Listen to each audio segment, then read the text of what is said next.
Welcome to the Minnesota Rovers Tuesday evening presentation. Minnesota Rovers is an outdoors club based in Minneapolis, St. Paul. Our members organize trips that range from 1 hour to 2 weeks in Minnesota or further afield. Examples of our activities include hiking, biking, backpacking, skiing, snowshoeing, paddling, and rock climbing. We also organize conservation and trail clearing trips. Our members have experience and skills in many outdoor activities, so if you want to learn a new outdoor activity, we can probably help you. For more information, go to mnrovers.org. Now let's move on to this week's presentation. I know that you're here tonight to hear this amazing presentation about skiing border to border in Finland. This is being presented by David, who you just heard from. He's our equipment director. And David did this with his brother, John, and John's daughter, Addie. And they're also with us. It's pretty cool. It was an international group, and 25 Minnesotans were part of the international group of 74 people. David is our equipment director, as I mentioned, and he loves to bike in the summer and hike to keep in shape for skiing in the winter. And I will add that David's probably best known for the fact that he rode his bike around the world twice. So take it away, David. Border to Border Ski is a 7-day, 400-kilometer ski tour, not a race, that traverses Finland south of the Arctic Circle from near the Russian border to the Swedish border. It costs 1,480 euros, or about $200 a day. Last March, 25 Minnesotans were the largest contingent in our international group of 76 skiers. They included my brother John from Grand Rapids and his daughter Addie from Duluth, who will also be presenting. Glenda Marsh and my wife, Julie Retka, are boarding a small regional plane in Helsinki, Finland, to fly 800 kilometers north to Kuusamo, near the Arctic Circle. We skied from Ruka to Taivalkoski, to Ranua, to Kemi, and Tornio. We had 3 days to ski at the Ruka ski resort before the start of the Border to Border ski. Hyvää huomenta is how I said good morning to everyone. Finns are rated the happiest people for 6 years in a row. Is it because they ski?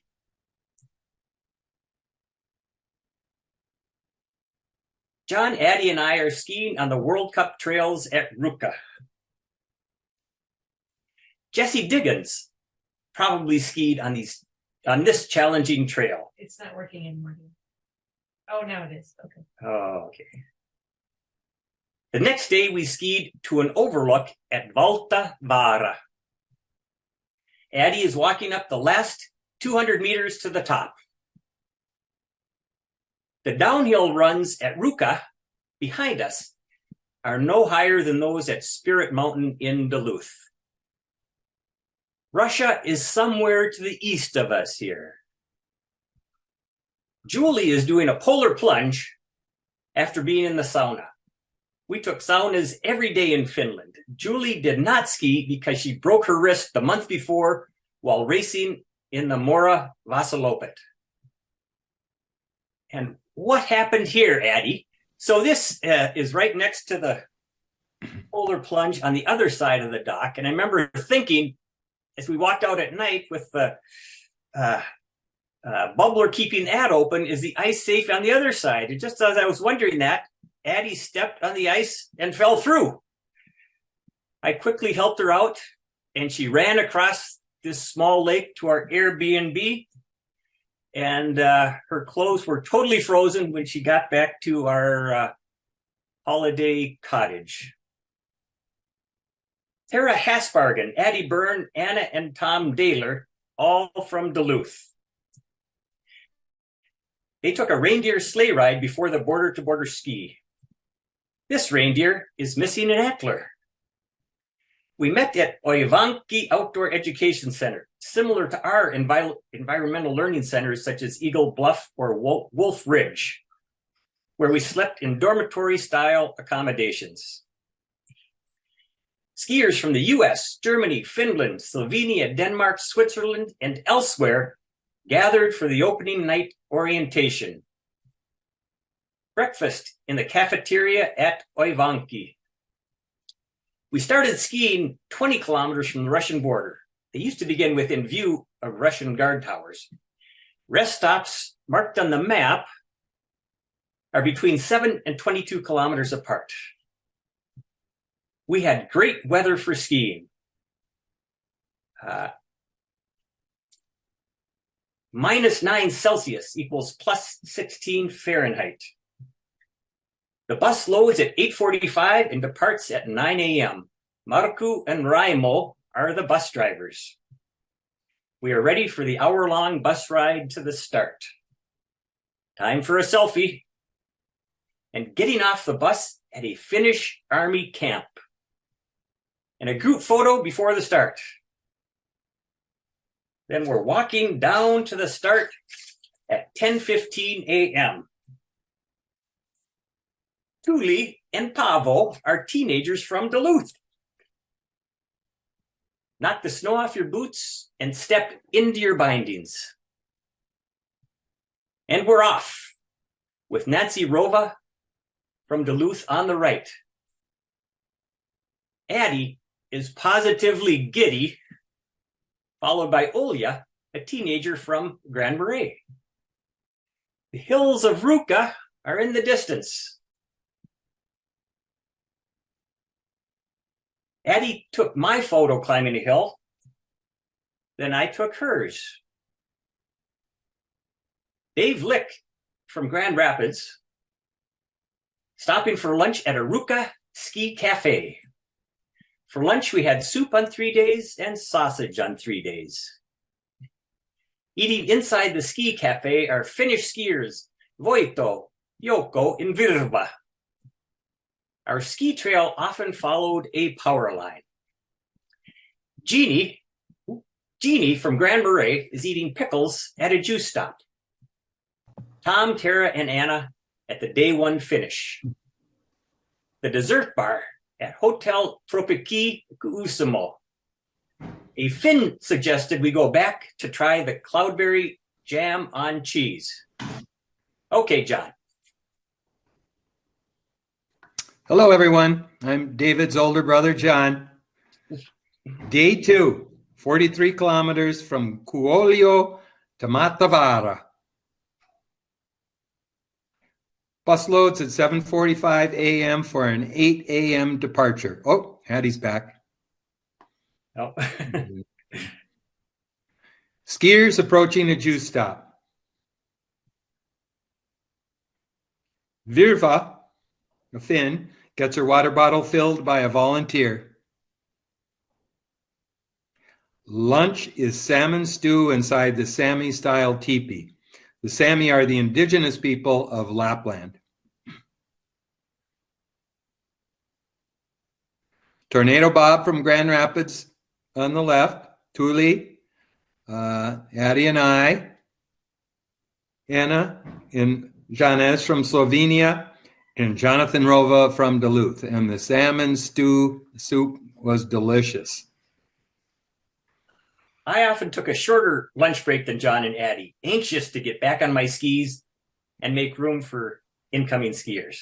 We followed the yellow RR signs, Realta, Reale, border to border in English, to make sure we're on the right trail when crossing a road or track. David Lick and his son Andy Lick from St. Paul skiing next to a back road. Sometimes, not very often, we skied right on the side of the highway in the ditch there. I think that was just one day. And sometimes right down the middle of a forest road. That was more common. Anna bought a Urho beer from Marku, the bus driver, for €2. I took a quick sauna with Yoko before the women entered at 1500. You can see there that if there was only one sauna, there was a time for men and a time for women. A lot of the places had separate saunas for men and women. Bob and Addie at the dinner buffet. Day 3, we skied 58 kilometers, lodge to lodge, from Tavalkoski to Pico Ciote. The ski trail often passed through managed pine plantations. Yoko and Taru, the assistant guides.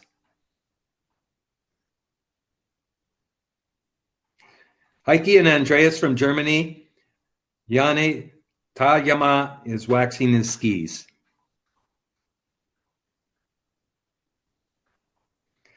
Morten Steen from Denmark is on a 50-year-old pair of wooden skis with metal edges with his hiking boots, and you see the bindings he has there.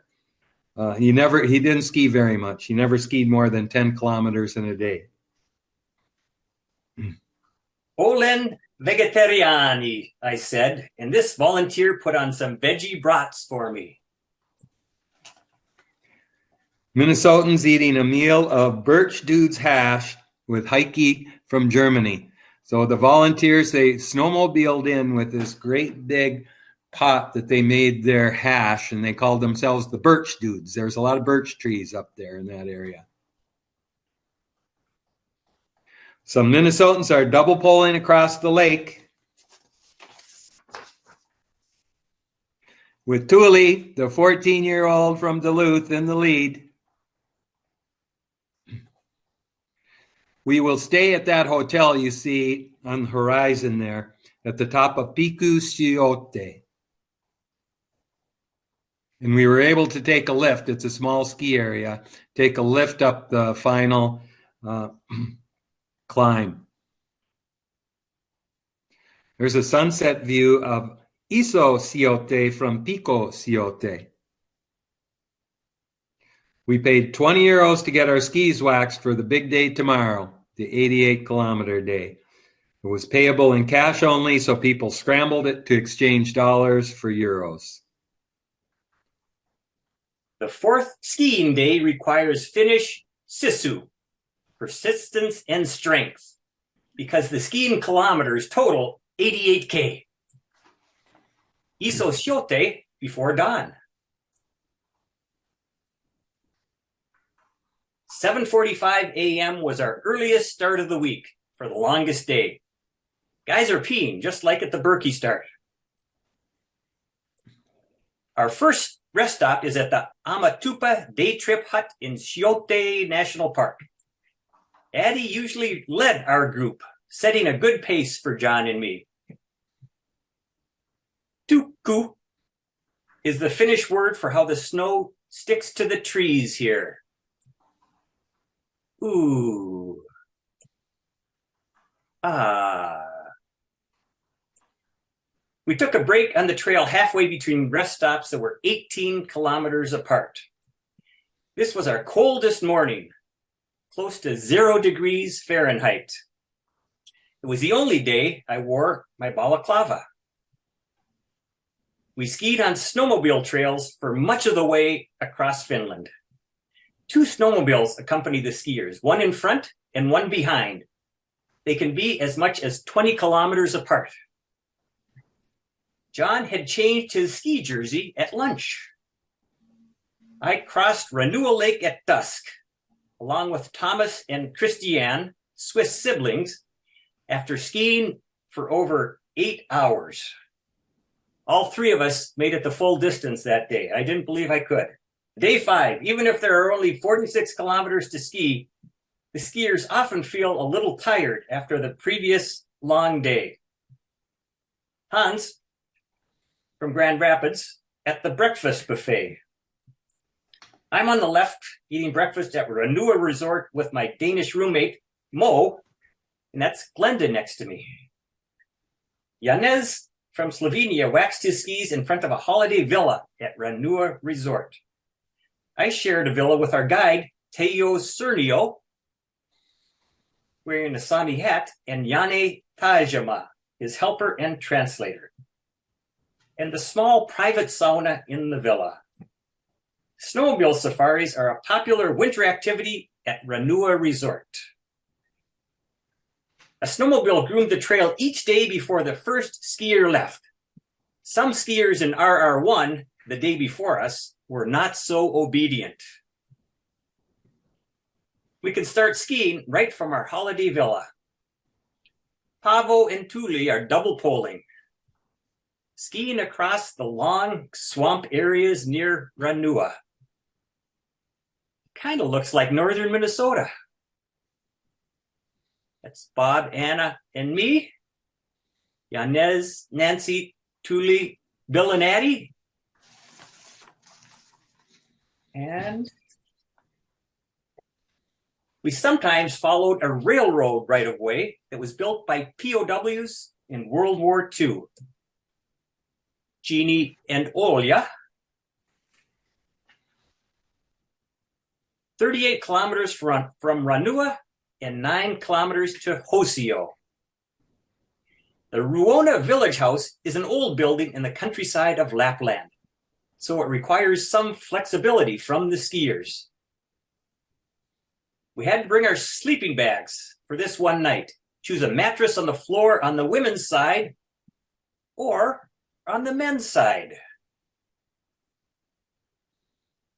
The only real polar bear in Finland lives in the Ranua Wildlife Park. Pavo, Nancy, and Robert from not Marquette, Michigan, Chassel, Michigan, who's with us tonight, in the village hall dining room. Look at all the beer cans. Movie posters from the 50s. Pekka and Patka in a real fix. White reindeer. A newlywed Sami woman gets turned into a white reindeer vampire. Yoko is a reindeer vet, and Peter is a Czech doctor from Portland, Oregon. Day 6, 60 kilometers from Hosio to Honkama. The Finns, Markku Serenen, the tall guy, Jane Tajama, and Mikko Stiltonen were usually somewhere ahead of most of us. Christiane, Bill from Ashland, Wisconsin, Tuli, and Pavo. They're very photogenic, Tuli and Pavo. Mostly Minnesotans sitting around the grill. We are constantly reminded to eat and drink. We ate when we weren't hungry and we drank when we weren't thirsty, just to keep up our calories. Nice technique, Addie. Anna is a teenager from Slovenia. She was there with her dad. We were supposed to be skiing down the middle of this now muddy forest road for the next 4 kilometers. They warned us it might be a little muddy. At the end of day 6, we stayed in Kymi, a city on the Baltic Sea's Gulf of Bothnia. Day 7, 55 kilometers from Kalinkangas to Karunki. The trail is groomed for skater classic skiing the whole distance. Long shadows in the morning sun. Tiina Aijala has 50 kilometers to go. Hans at a rest hut. Greg Wright is chasing Jeannie and Olya, all from Grand Marais. Bill, Olya, Virva, Claudia, and Anna. There's a coffee shop at the Lautama rest stop. Yanez is inside the coffee shop. Notice he's wearing his backpack in front to keep the water from freezing and easier access. Hans going downhill. My arms were really sore and I dragged this whole last day. I kept telling myself, it's only 50K. A very nice outhouse with a composting toilet. Blue and white are the colors of the Finnish flag. The end is in sight. Molly means finish in Finnish. And that's me in the back. Tara, Anna, and Tom, along with John and Addie, finished an hour before me. I couldn't keep up with them on this final day. Nancy led the evening skit for the Minnesota contingent. Tom Daler is all packed up and heading home. Some of us took the train back to Helsinki. Sauteed reindeer is on the menu, or would you prefer reindeer gratin, or perhaps overcooked lamb shank? Some food pics. This was our fancy Last Supper at Park Hotel Tornio. And at a ski-up cafe in Ruka, we had a salad with reindeer prosciutto. This meal with salmon on potatoes cost 12 euros at a mall restaurant. A typical smorgasbord breakfast with muesli, dark bread, and jam. My souvenirs from the Raialta Raiala Hiito. The postcard shows the old church in Usikaupunki, where our guide, Teo Cernio, is the pastor. 2023 was the 38th and final year of the Raialta Raiala Hiito. But there is a new tour north of the Arctic Circle across Finland, Sweden, and Norway called the Cross Nordics Ski Tour. The Cross Finland Ski Tour from Sala to Muonio started in March 2021. Now they are proud to continue this unique tour also across Sweden and Norway in 2024. Breaking news! The Border to Border Ski will continue for the 39th time in 2024. And that's it. And I will say, I just checked today, and there's a wait list for RR1, the Thursday start, but the other three starts have spots available. On the Cross Nordic tour, there's a wait list for the full tour and the Finland part, but the Sweden and Norway part has spots available. So I will stop sharing and open it up for questions.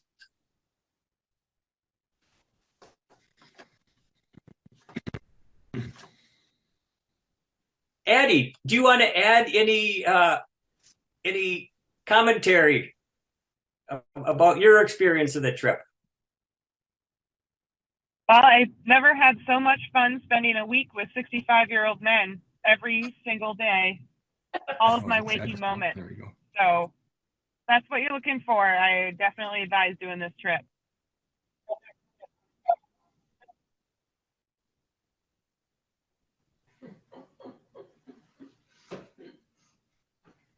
David, I have a question. What did Julie do the whole time you were skiing? Well, Julie, do you want to take that question? I toured anyway, I guess I'm right here. I toured northern Finland. I just ran around and had a great time. I was sorry I didn't ski, but I'm not sure I'd have been able to do it.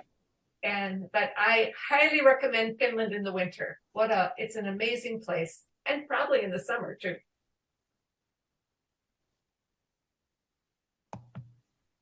Hey, David, this is Sue. I'm wondering if you saw any northern lights. We did not, but Julie did. She was further north than we were. You want to talk about? Yeah, I mean, beautiful. The first one, not so much. I had to use a camera to really see the lights. But the second one, at 2 a.m, on the top of a mountain, well, sort of a mountain, but anyway, it was beautiful. So. They could probably hear it through my speaker. Anyway, I guess so. Yeah, Northern Lights people come from all over the world to see the Northern Lights, and they come from as far away as Singapore, which I suppose isn't quite as far to Finland as it is to the US, and then they only come for like 3 days, and maybe they won't see them. So a lot of people get very disappointed, but the Northern Lights are beautiful in Finland, and very often. I'd like to add something here. Tornado Bob from Grand Rapids, that's his summer nickname. His winter nickname, because he's a tornado chaser. But his winter nickname is Aurora Bob, because he also goes out to hunt Northern Lights. And he was along with us, and we just barely saw, a little glow one night, but otherwise it was cloudy and it wasn't good conditions for the Northern Lights. Oh. David, yeah, this Mike here. How come your arms got sore? What happened? We did a lot of skiing. First of all, I couldn't believe I did the 88K day. My previous longest day was 60K. I do the Berkey, that's 50 or so K. Not only that, but whenever I ski 50K, it's not, it's after I've rested for a week. Here, I skied 88K after doing, 342 to 60K days. I did fine. And even for the next, that was the middle day, day 4. Day 5 and 6, I did fine. It was day 7, no days of rest. And boy, my arms were tired. I mean, we did a lot of double poling. I should say that. It was, most of the route was flat, not like the Berkey. So, that made the long day a little easier. But that last day, yeah, it was, I mean, I joke when I say, with the sign saying 50K left, I told myself, only 50K to go. And yet before that week, I'd never skied 50K in a day without being fully rested for a week in advance. Yeah. So.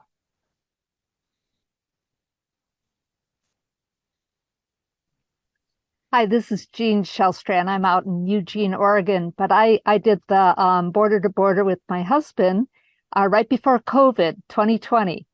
And I'll say it was fantastic. We are going to do it again in 2024.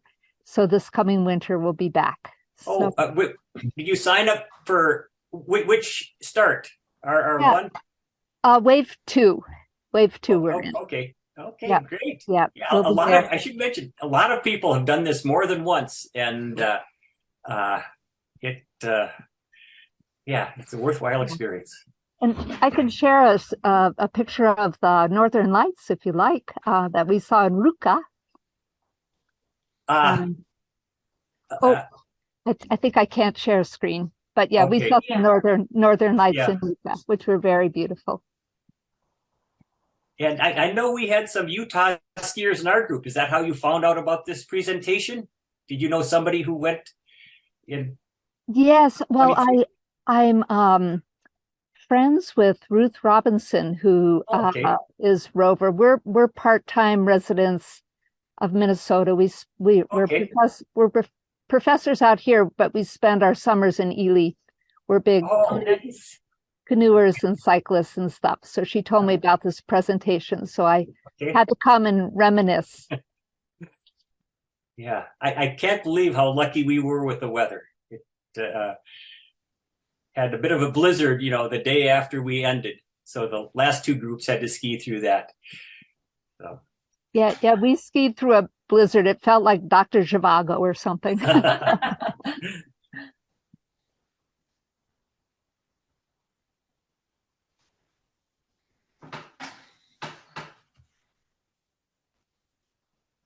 How about Robert? Do you have anything to add about your experience of the trip?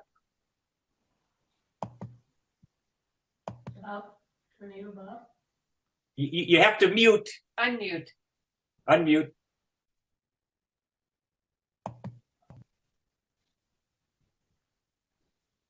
Yeah, you did a fine job.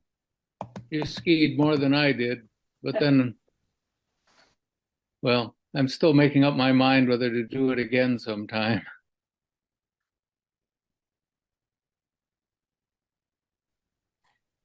have a question, David. Yes. What happens if you can't do, the whole day's worth of skiing? Well, not everybody did the whole day skiing. Even that longest day, I was surprised myself. So you can, the bus stops at one or more points along the route, and you can either start at the beginning and go to one of the bus stops, or you can take a bus to one of the midpoints and ski to the end. And even then, the snowmobile following the last skier, if it gets to be 5 p.m., close to sunset, they'll take you the rest of the way in.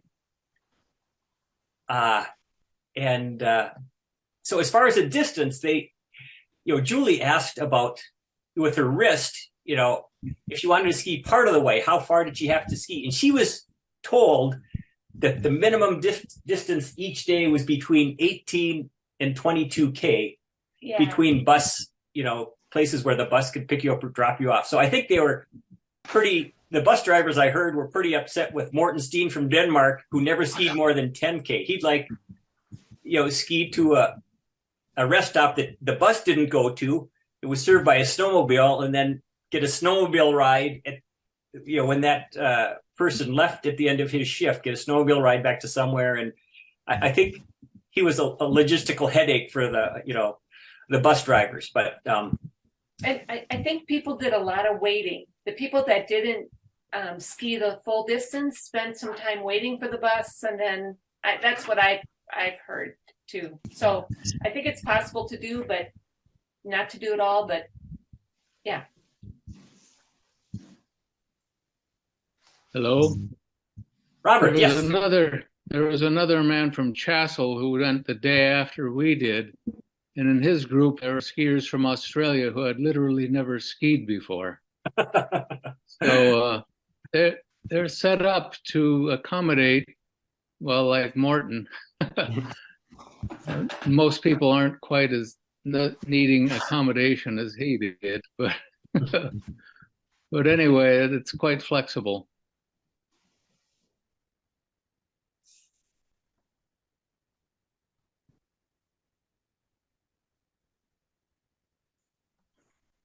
So I did see in the for the border to border this coming year, they made a note that for the convenience of the group skiing days, we hope that you have good skiing skills and a brisk attitude, because they're only going to have one bus with half as many people in a group, like 45 people in a group, and waiting too long on the bus. So that's why they want people with good skiing skills and a brisk attitude.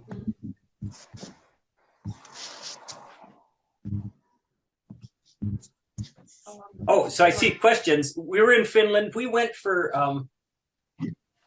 3 days before and 5 days after. Most people took a couple extra days. And why didn't I skate ski? Yes, I'm much better at skate skiing.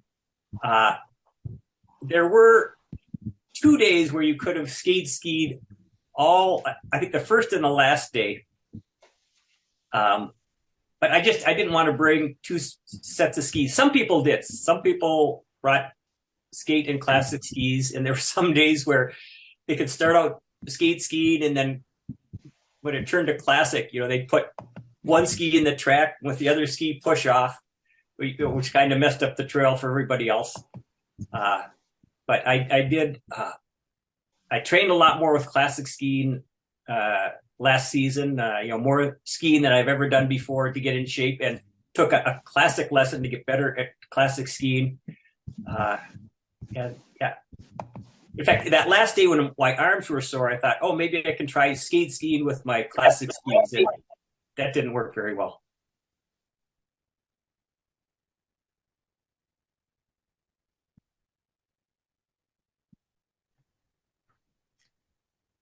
David, did anyone use skin skis, or did everyone use traditional waxables? I used skin skis, and skin skis were very common. I think John And Addie had both skin skis and waxable. Is that right, John? This is right. Addie. I only use my skin skis, and I would recommend it. It's, you never have to mess around with waxing or anything like that. I had both, but I used my waxables more often, and it was pretty easy to wax for. It was like, 15 to 25 degrees, and it was flat, so we didn't get a lot of our kick wax off, but you can always reapply the kick wax pretty easily. And did you have to reapply your kick wax during the day? Yep.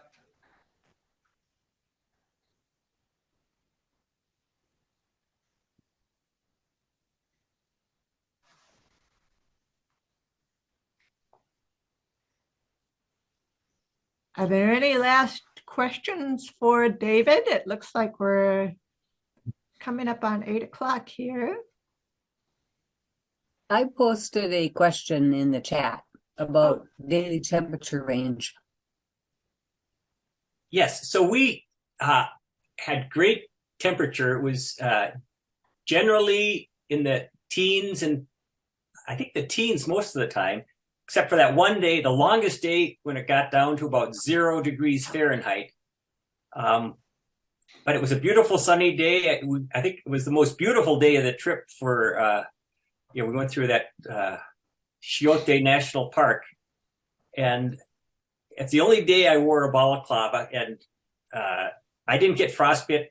It was still, I never, and it warmed up in the afternoon. I think it was just the morning when it was really cold. That's when we had the pictures. I had icicles coming from my balaclava. There's a nice one of John with icicles on his mustache. Those temperatures are good for skiing. They told us ahead of time the temperatures can vary pretty much like a March in Minnesota. It could have been, 20 below zero to well above freezing. Above freezing is generally not good conditions for skiing long distances. So I think we were pretty lucky. And when we skied at Ruka, David, before we started the tour, as David mentioned, we skied for 3 days. It was below zero at night. And actually, when we started skiing in the morning and only got up to the single digits, and I'm talking about Fahrenheit. Oh, okay. It was colder. Thank you so much, David. This was really wonderful. And Addie and John and Robert, thanks so much. Thanks for watching this Minnesota Rovers presentation. If you want to see more, please click on the link to our channel or the subscribe button below. Thank you.